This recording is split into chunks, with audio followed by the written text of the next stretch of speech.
Hey, and welcome to Expresso Talks brought to you by Vivek. Today, I'm going to be speaking to Yarden from Applitools. He's the VP of Customer Success, and I'd love to introduce him. He's originally from Israel, now based out in Mountain View in California. So, welcome to the show, Yarden. And do you want to tell listeners a little bit how you started your career in software testing? So actually, testing software has been something that I've been a part of my entire life. I think I learned my first programming language in the 5th or 6th grade, something like that. And throughout life, I kind of took that towards automation in my personal life. I tried to automate everything that I could to save time, but also I enjoyed the challenge. And then after being a software engineer for a while, I did well, like you said, I was at the Israeli IDF and did a bunch of stuff that I cannot really talk about. But then I went and did my bachelor's and master's degrees, actually in industrial engineering and management. Wanted to go more into the business aspect of things and kind of utilize my technological skills. And then I went into customer success and came across this opportunity at Applitools, which incorporated the technological aspects and automation, which was something that I've been passionate about my entire life, and kind of working with people. So that got me to where I am today. Been at Applitools for 5.5 years now, pretty much almost from the start. And yeah, been a great journey since then. No, it sounds awesome. And what I love about what you've just said is one of the areas which I found really challenging when I started off in automation was, I felt quite alone. And I think one of the things with Applitools, and especially all the stuff that you're doing with things like the test automation universe, like the automation coding cookbook, it's helping people to succeed. But sometimes that can be quite hidden. Whereas actually bringing that to life and celebrating the success of what you're seeing with customers and what they're able to achieve with the tools is incredibly rewarding, because it shows it at a kind of a global scale that automation now is completely different to how automation was maybe when you started out your career. And things have now got to a point where you can see the successes and you can see people develop their skills and follow in those kind of engineering disciplines. So, with your kind of experience with Applitools and maybe some of the challenges that some of the listeners have got at the moment, and they're thinking about, Applitools has got, especially Applitools Eyes, gives them such power for visual testing that's never really been available before, as well as combining that kind of ability to do cross-browser testing, being able to see, multiple results coming back of all the different browsers and configurations that you've got. Do you generally think that people are seeing this as a way to accelerate into automation, and Applitools is really there as a toolkit to support them if they're a developer or a tester? Yeah, I mean, definitely. I think that the technology that Applitools is supplying helps both accelerate and also increase the coverage of your testing, right? And if you think about it, traditional testing is based on assertions of the DOM, right? You compare a certain value that you're evaluating to an expected value, and if that matches, then you assume that there's no bug, right? You assume that everything is okay. But there are a few problems with this approach that Applitools is trying to solve with its technology, and I can touch on a few of those just to emphasize the idea behind the solution, right? So the first most obvious one is that something just cannot be asserted through the DOM, right? Like images, canvases, CSS graphics, and others. And that is a big problem, right? For example, if you want to assert an image on the page. So traditionally, the only thing that you can do is kind of assert that the element of that image is there, right? or you can maybe even assert that the href source is the one that you are actually expecting. But if, for example, on the server side, someone accidentally renamed the file incorrectly, then you won't be able to know that it actually didn't load, or that maybe a different image loaded instead, right? The second big problem that is that you can only test what you thought might break, right? It's really impossible to predict all scenarios that can break on your application, right? So you can assert for 100 problems that you thought about, but then it would be that 101 problem that would end up being a huge bug that's escaping to production, and that might have a lot of costly ramifications. Another problematic challenge is, like you said, is actually the amount of time that it takes to write all of these assertions, right? You need a lot of code-savvy testers that need to do this job, and they write a huge amount of assertions to test a lot of things on the page, and then they need to maintain it, right?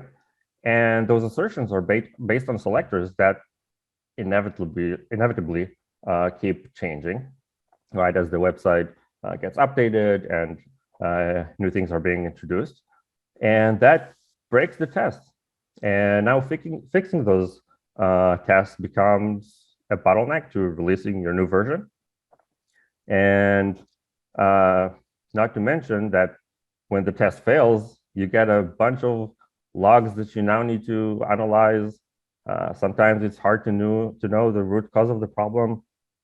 And at the end of the day, that usually means that a fewer number of people in the company can actually understand those logs and analyze those things and convert them to a resolution, right?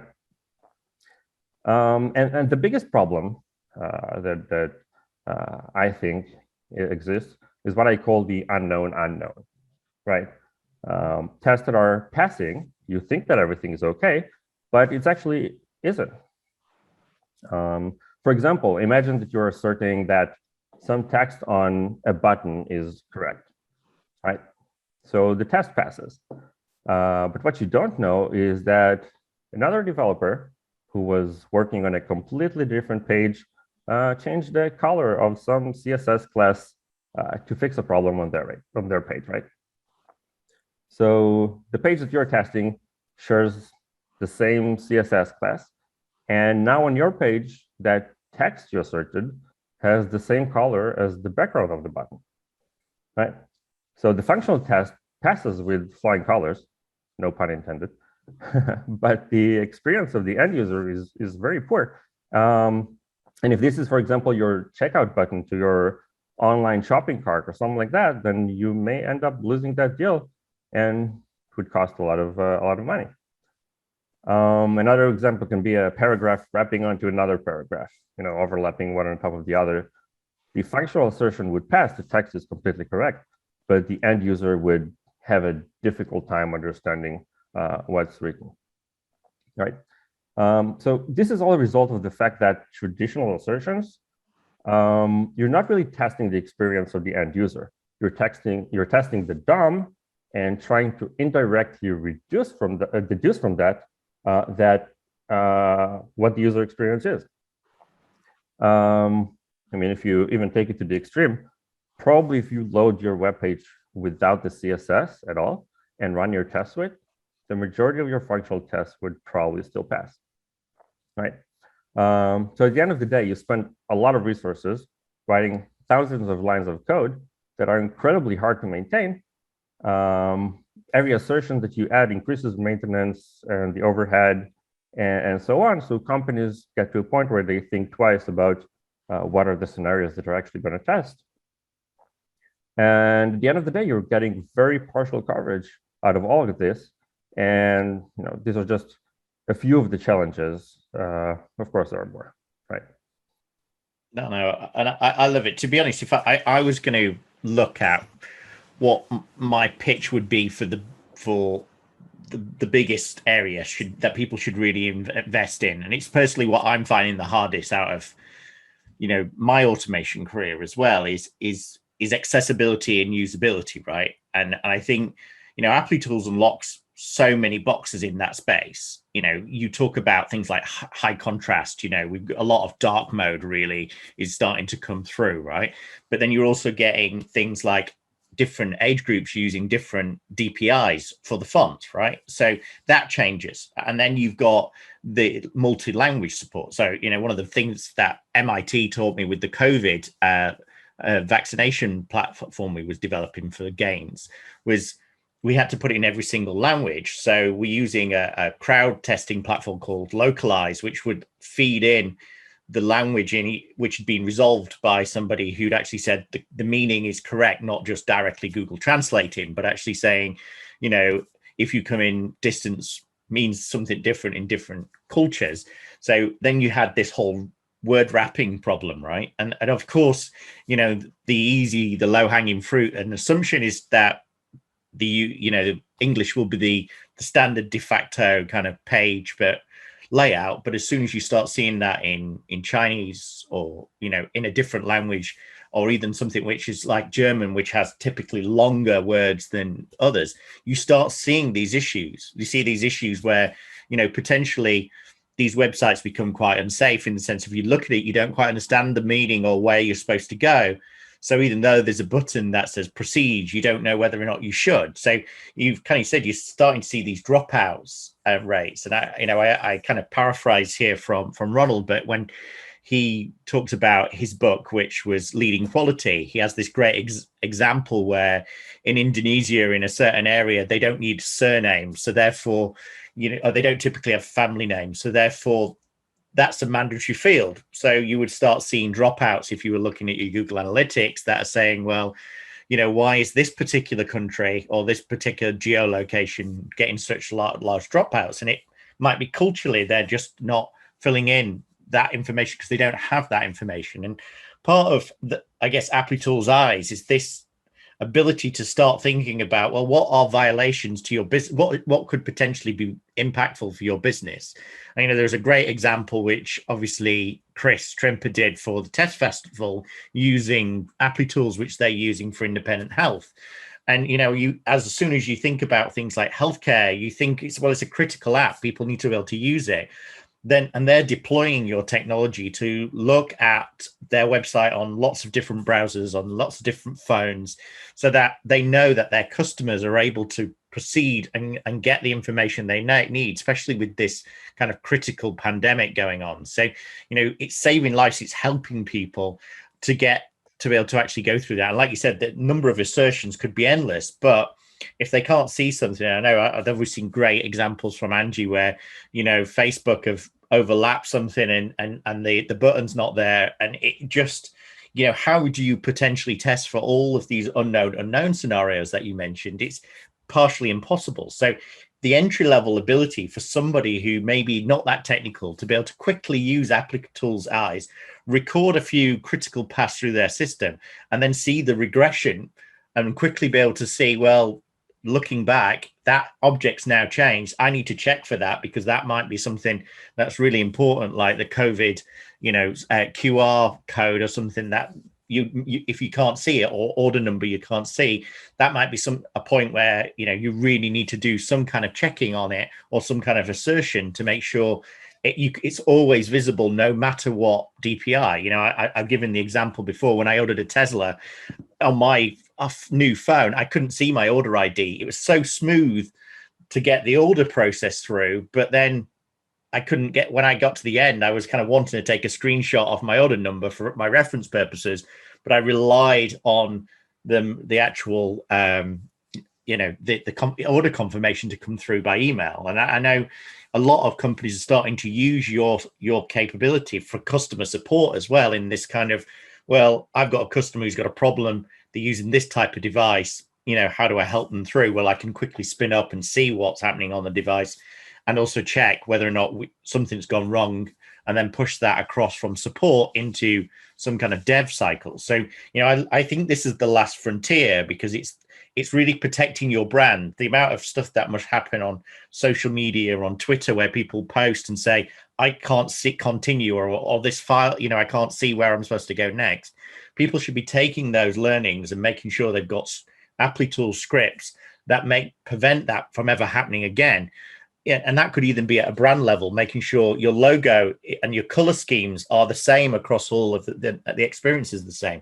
I think there's endless applications for Applitools and visual testing, but I think partly it's got to unlock that mentality that they've got to go away from this approach of going, well, I'm just going to functionally test, the DOM, and I need to be able to do these things, to actually going, well, what are the use cases that are important to us, and what are most important to our customers, and how do we make sure that they have the best possible experience they can?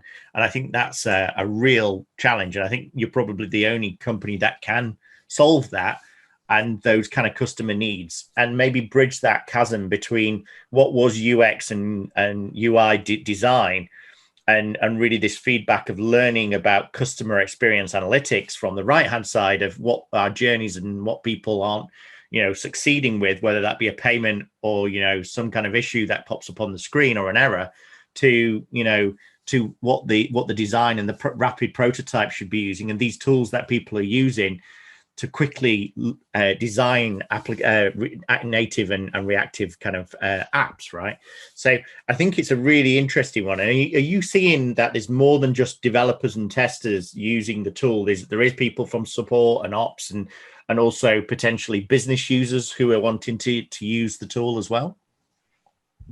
Yeah, definitely. We have many use cases that everybody are using Applitools for, and you touched on several of them very accurately. Localization testing is a big use case that is being tested. We have people using Applitools for legal purposes and support purposes, and pretty much anything that any application or website, or any company today that have an application or website gives some service in some way. It could be around support, it could be about banking, it could be like the healthcare that you've mentioned, and they all have a use case that they need to validate, and they all meet all those challenges that I've talked about before.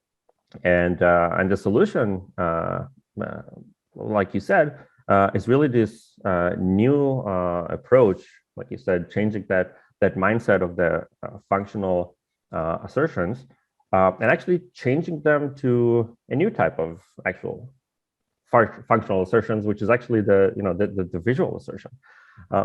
It's basically the same idea if you think about it.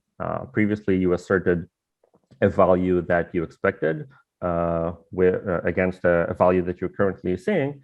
It is still the same, only instead of checking each element and each value indirectly through the DOM, you're actually asserting the current screenshot of the application versus an expected one, right? So you're asserting the existing state of your application in its entirety, the actual end user experience that they're having, in comparison to what you expect. Only this assertion is being done by advanced AI using machine learning, and comparing those screenshots in the way that the human eye and brain would actually perceive those images. So the good thing about it is that now, instead of writing thousands of lines of assertions, you only have one line of code that automatically validates everything on the page, even things you didn't even think might break, because you actually assert for everything, right? So you get pretty much complete functional coverage of everything that projects to the UI, right?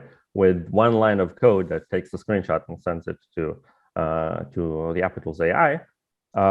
Tests don't break anymore because you always take a screenshot, no matter how the website looks like, right? So now you don't need to do a lot of maintenance in order to get the tests to work again. And the amount of effort and the skill level that is required in order to update those baselines that we call them, right? The expected result that we compare against is very simply. It's simply like clicking one button and it's done, right? So the level of effort, the complexity of it is being reduced drastically. You don't need a lot of coding skills in order to maintain the tests.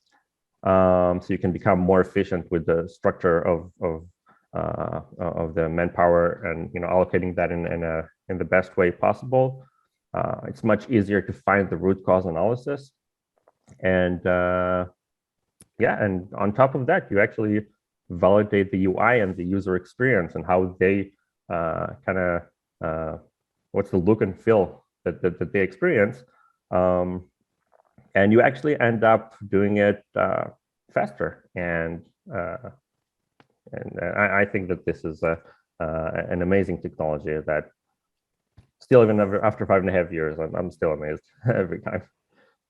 No, I think that's, one of the great things that I like about, which you kind of, in a way, Applitools has created an entire market of visual testing, right? And I don't think anyone had, even thought of this beforehand, and what I like about it so much is this kind of, and I know Angie always says, well, Applitools would have spotted that. And that's that unknown thing, the unknown. And, part of it is we push away a lot of the reliance, especially with things like MVC, with React, with all these frameworks that developers are using, is that there's new features that are coming in. So like Facebook, if they do something to React Native, a new functionality, which might be, the better way of doing gestures and a way that people are interacting with their phone, they're just features inherent with the framework, right? And some might argue, well, if you're using a particular framework, then it's there, they should be fixing it. But that's different to, if you upgrade to the latest version of React and it has an effect that makes it so people can't scroll down, or, there's a little guide which would normally be there, or the hamburger sign slightly different, and, this is now having problems, you need to know about that. And part of it is, it's not your developers that are making those changes. They're updating their SDKs. They're packaging the capability of the framework, and you could never keep on top of it. And I think this is the challenge with mobile as well, is that part of it is, especially with native and stuff, is you're coming into this where there's iOS at one level, and then you've got potentially the browser capabilities. One of the things that I got massively stuck on, which Applitools would have been fantastic, was I was helping one of the fastest growing UK fashion retailers create an app and go to market. But prior to that 90% or 60% of their users coming through the website would come through a social media platform, and they would go through Facebook, because a lot of their ad spend was directed in Facebook and Instagram. So what it was doing is it was opening up a browser, but it wasn't a full-fledged Chrome Safari. It had less browser capabilities. So they actually found this problem that if you had an Android phone and you were going and you were still within Facebook and within the Facebook browser capabilities, that the page just wouldn't load properly and it wouldn't render correctly, and they couldn't click on to go through to that offer to get that discount, or that offer that they were trying to push them through to the website, because it was keeping in a smaller browser. But they were testing it, going, well, it works. I guess it's the famous "it works on my computer" kind of thing. And they were trying Firefox, to trying Chrome, trying Safari, absolutely fine, right? And then they came back, it came back to, well, what is the device? What does it look like on that device? And actually it was Android 6, and it was a weird older kind of end of life kind of problem, which people are just not going to find. Whereas using something like Applitools is going to give you that peace of mind that, as not only the code that you change, but the frameworks and the iOS and everything else evolves and changes the way that the functional areas functionality is changing, you're going to stay on top of that without having to know exactly what 14.6 is doing and what iOS 15's got in store and how that's going to change and potentially break your app for those new users. You can start by just baselining, well, what are use Applitools and then understand straight away what the problems are. And then, what I love about how fast it is, and Moshi and the team have always kind of demonstrated that kind of, well, root cause analysis. And if you think about the time for an automation engineer, of course, it's never going to beat the time it takes to do it maybe manually, because there's always going to be some overhead. But actually the pain point for automation, as you kind of probably have experienced in the past, is maintenance, right? And it's also going through, like you said earlier on, those false positives. Whereas the faster root cause analysis capability, where you can literally see on what version did it change or what build did it change where suddenly this broke, and you can rewind and fast forward. In a way, it's kind of like TiVo, that you can actually go through and have a look at when the break happened and correlate that and go, I see what we did there. We pulled in the new SDK, or we pulled in the new React framework, and now it started having this weird glitch. You're on top of it. There's no way you would have caught that with a traditional functional tool, because you would have never known to look for it. So I think that is a really interesting change. But I think there's more than that for a use case. I think it literally states for anyone who's got an app which is customer facing and they want to protect the brand, this is what they need to do. Is one of those first tools that the business need to go, we're building things, we're rapidly prototyping things, we're putting into production things much quicker than we've been doing before. With that comes associated risk and brand damage, and someone not being able to buy what they want or be able to do it means they could potentially go to a direct competitor. There's no way we can track this. We need to be on top of this, and we need to invest in visual testing. And so with that in kind of mind, and thinking about maybe how the world is changing in the sense of you've got, a lot of AI and coming through in apps and stuff, and there's a lot more, graphical kind of challenges which we're getting with that. So video and everything else coming through, and that being an important experience too. These things are only going to get more complex. So, what advice would you give to people to start, as far as maybe starting small, but selecting what kind of browsers their users are doing? What's the kind of process that you would say to a normal customer? You need to keep these things protected because there's your customers. Yeah. So, usually what we recommend our customers and what they do is they start from understanding where their customers are, right? What are the use cases they're testing? What are the environments that they're testing on? And then you start there, and from the most important things, and you expand, right? And you touched on a few very interesting points that kind of brings me back to those pain points of maintenance. You talked about different environments, and you talked about that hamburger menu that appears in one responsive design level but doesn't appear on another one, which even makes all this, the traditional aspect of it even more complicated, because then you start saying, if I'm on this responsive design level, then I need to do that. If I'm on that responsive design level, I need to do that.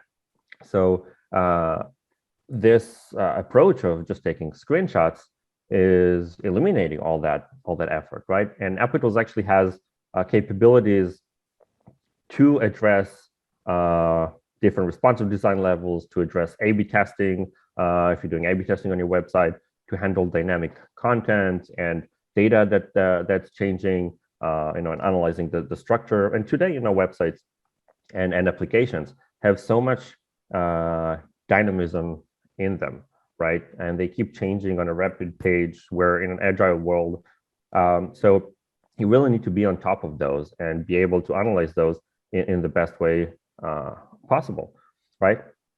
So Applitools puts a lot of effort on the maintenance of these things.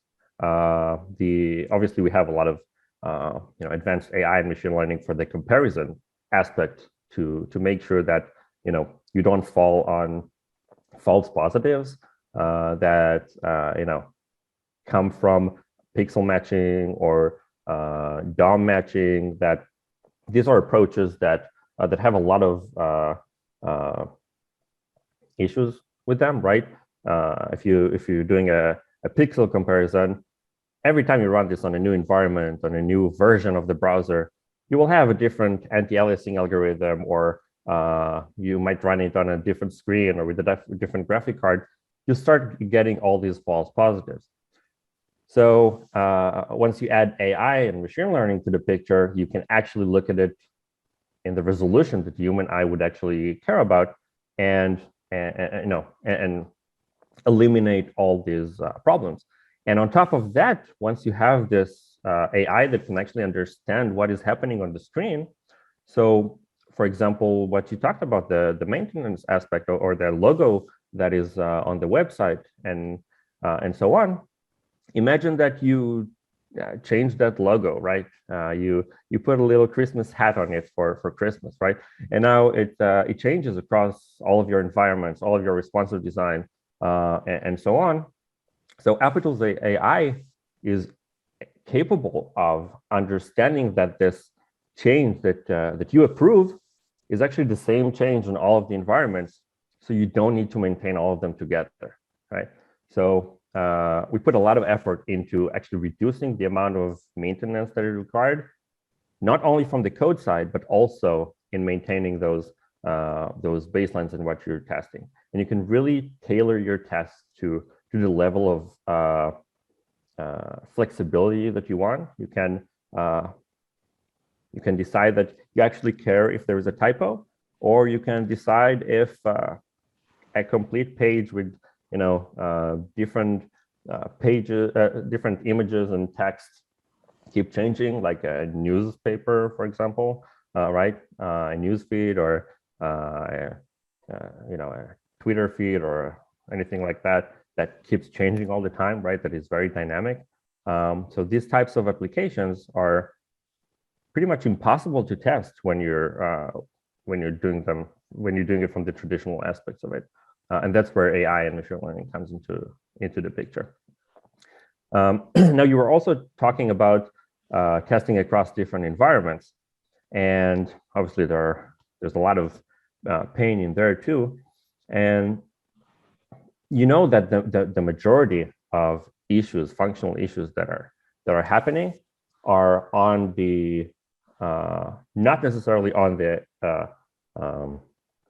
environment itself, right? Like when you're executing a test, if you have a problem in not being able to fetch some data, or if the logic is messed up, then testing it on one environment usually kind of will capture all of those logical aspects, right? And then you're left with that one thing that you mentioned is how the actual devices kind of render and understand or interpret the DOM, the CSS, and how that looks like. So you could have a CSS that is supported on one browser but is not supported on another, and then it fails over there. So at Applitools, we also kind of reinvented the wheel for that aspect of cross-browser testing. That usually you run your test and you run it on all of the environments and on all of the responsive design levels. So you end up running the same test 10, 20 times, right? Just to make sure that it renders correctly on all the environments.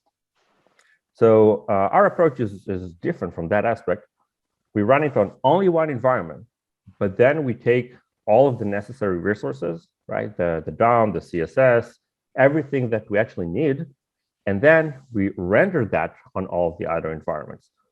So you end up running your test only one time, checking for all those functional things that might break, that don't change between browsers. But then you, at the same time, in parallel, get the ability to make sure that everything renders correctly on all of the different environments. So you save time in execution, you save on network load, you save on so many in so many aspects, right? If you don't need to run your test over and over and over again, you reduce the chances of something breaking, of having some network issue. So all of these things become very a minimal problem once you only take it once, send it to Applitools, and then it's just being rendered and visually tested across all of these environments in a single shot. Yeah, I love that. And I think you might have invented a new term within testing. So, it's kind of Applitools becomes a minimum viable, validatable, valuable test. So instead of having this test burn of just creating more and more tests and rerunning them and never finding anything different, with this MVT kind of culture, you're literally saying, well, these are what is important to our customers, right? They need to be able to check their balances. They need to be able to, order a new card. They need to be able to change their address. We'll make sure we keep those, and they are the absolute minimum viable set of tests that you need. But inherently, with all that stuff, we're checking everything else that could not be checked before, because we're checking things like your logo now is a Christmas version. You've got, and it's different in this environment because you were doing it in staging and you're checking it versus what it looks like in production, and all these different things we're doing for free. And also we're managing all the different browsers and making sure you're up to date with those, making sure you've got the right devices.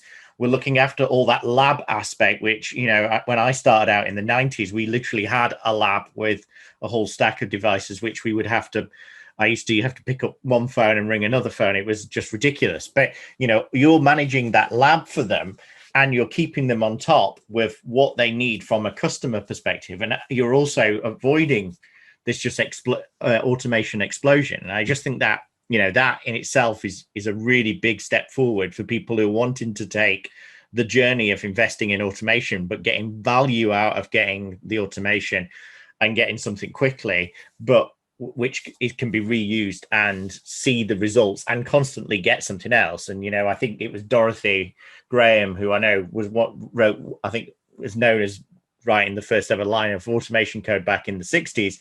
She kind of said when she did some work with Borland, that if you write an automated script, the chances of ever finding another defect out of that one, once it's been run once, is very minimal. And, part of it is, yes, things are getting better. And yes, there's more dynamic data, which we can put in, make it data driven or keyword driven to make it more valuable, that it's going through different permutations. But I still think we've got a long way to go. And I think there's some new challenges, and the challenges like I'm personally facing at the moment are more suited to visual testing than they are the traditional way of looking at automation. And like, I know that obviously the football's been, or the soccer's been streaming.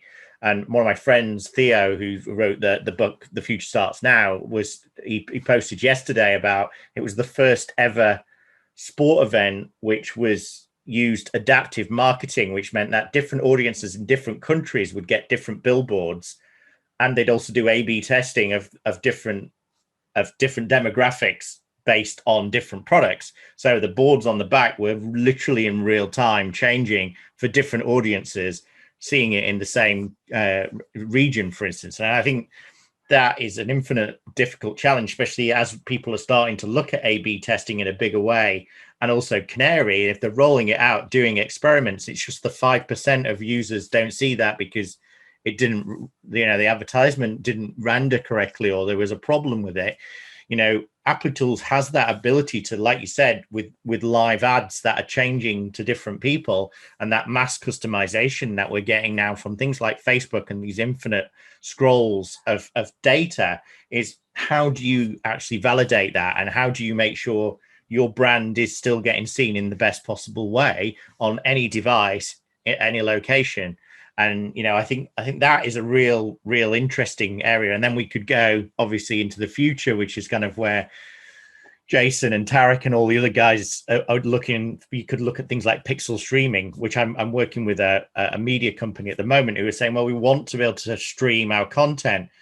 And then you think, well, actually, how would I validate that product looks correct on that stream using Unreal Engine or something? For that end user. And again, it's an Applitools use case. It's not a functional automation or RPA tool. They just won't be able to cope with it. Whereas you'll be able to look at it and go, can you see the menu in the corner? Yes. Well, that's great. Then you're in a position, can they do the basic 5 things they need to do, like continue or exit? Yes, they can. Great. That test won't take a rocket scientist to build it with your tool, and it's something they can benefit from for years to come, right? And it's not a throwaway economy of automation. It actually becomes something that's valuable. And as things change, you get informed about those changes, and that builds a certain level of confidence in what QA and testing are doing, that people can rely on them catching stuff that maybe they didn't catch before and got to a position what was too severe. And I think a lot of organizations could probably learn from that, and that idea of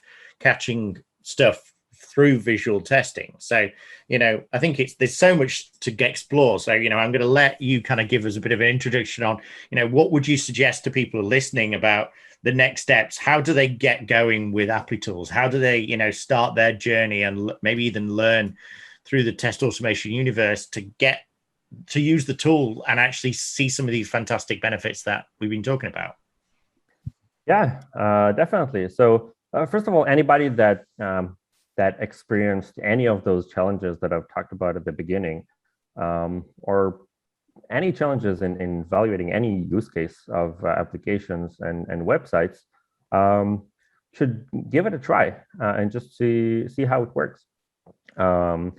It was very interesting.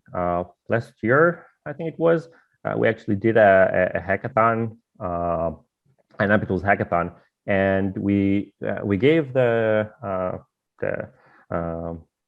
contestants of the hackathon the same problem, and they needed to solve this first, in the traditional way with traditional assertions, and then a completely different solution with using Applitools. Now, in the traditional way, obviously it required way more assertions, way more time than the Applitools aspect. And we actually, and then we surveyed them and asked them to report like how much time did this take versus the other. And we actually found that with Applitools, they were able to implement their tests 6 times faster. The winners were actually even over 7 times faster.